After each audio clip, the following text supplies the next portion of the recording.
വാർത്താ പ്രഭാതത്തിലേക്ക് വീണ്ടും സ്വാഗതം. ഇന്ന് നമ്മുടെ വളരെ കൗതുകമുള്ളൊരു കാഴ്ചയിലേക്കാണ് വാർത്താ പ്രഭാതം ഇനി പോകുന്നത്. കോഴിക്കോട് പുതിയങ്ങാടിയിൽ 25 വയസ്സുള്ള പ്ലാവിന്റെ കീഴിൽ എല്ലാ സമയവും മഴയാണ്. കഴിഞ്ഞ 2 ആഴ്ചയായി ഈ പ്ലാവിൽ നിന്ന് നിർത്താതെ വെള്ളമുറ്റുന്നു. നട്ടുച്ചയ്ക്കടക്കം ഇതുതന്നെയാണ് സ്ഥിതി. പുതിയങ്ങാടിക്കടുത്തെ കണ്ടമ്പത്ത് എന്ന പ്രദേശത്തെ ഒരു പ്ലാവാണ് കഥാനായകൻ. ഈ നാട്ടുകാരെല്ലാം ഇങ്ങനെ പ്ലാവിലേക്ക് നോക്കി നിൽക്കാൻ തുടങ്ങിയിട്ട് ആഴ്ച 2ആയി. പ്ലാവിന് വട്ടായതാണോ അതോ നാട്ടുകാർക്ക് മൊത്തം വട്ടായതാണോ എന്ന് കൂട്ടത്തിലെ ഒരു കുസൃതി പയ്യന്റെ കമന്റ്. പ്ലാവിലേക്ക് നോക്കാൻ ആൾക്കൂട്ടമാകുമ്പോൾ ഈ ചെറിയ റോഡിൽ ഗതാഗത കുരുക്കും ഉണ്ടായി തുടങ്ങി. ആൾക്കൂട്ടം കാണുമ്പോൾ ഇതുവഴി വാഹനത്തിൽ വരുന്നവരും ഒന്ന് പ്ലാവിലേക്ക് നോക്കിയിട്ടേ ഇപ്പോൾ പോകാറുള്ളൂ. ഈ പ്ലാവിന് ഇതെന്തു പറ്റി? 25 വർഷം മുമ്പാണ് മാളുക്കുട്ടിയമ്മ ഇത് വെച്ചത്. തന്റെ സ്വന്തം കൈകൊണ്ട് വെച്ച പ്ലാവിന് എന്തു സംഭവിച്ചതെന്നറിയാതെ വട്ടം കറങ്ങുകയാണ് ഇപ്പോൾ മാളുക്കുട്ടിയമ്മ. രാവിലെ തോനെയുണ്ടാവും. രാവിലത്തെ നനവാണ് ഇവിടെ ഇപ്പൊ കാണുന്നത്. നിങ്ങൾ കണ്ടില്ല ഇവിടെ വാഴ അത്രയും നല്ല ഉണ്ടാവും. അതിന്റെ ചൂട് മുഴുവൻ ഉണ്ടാവും വെള്ളം. പിന്നെ ഉച്ചയ്ക്കും രാവിലെ ഒക്കെ ഇങ്ങനെ പൊടിപൊടി ഇങ്ങനെ തൊയ്യും വെള്ളം. എന്താന്ന് പറയാൻ പറ്റുന്നില്ല.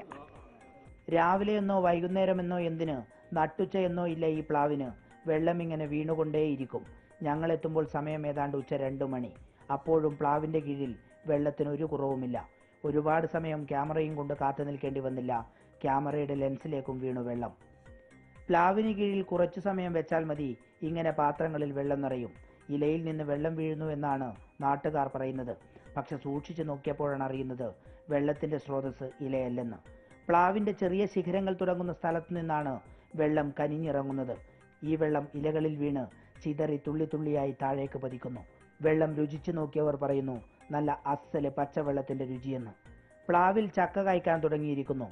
സാധാരണ എല്ലാ വർഷത്തെക്കാളും ചക്കയുമുണ്ട് ഇപ്രാവശ്യം. ചെടികളിൽ നിന്നുണ്ടാവാറുള്ള വെള്ളത്തിന്റെ ബന്ധത്തെക്കുറിച്ച് ഗവേഷണം നടത്തിയ നബീസ സലിമും പറയുന്നത് ഇത് സാധാരണ ഇല്ലാത്തതാണെന്നാണ്. അപൂർവം ചില അവസരങ്ങളിൽ ശിഖരങ്ങളിലെ ലെൻഡിസൽസ് വഴി ചെറിയ രീതിയിൽ ജലാംശം പുറത്തേക്ക് വന്നേക്കാം. പക്ഷെ അതുതന്നെ ചെറിയ ചൂട് തട്ടിയാൽ നീരാവിയായി പോവുകയാണ് പതിവ്.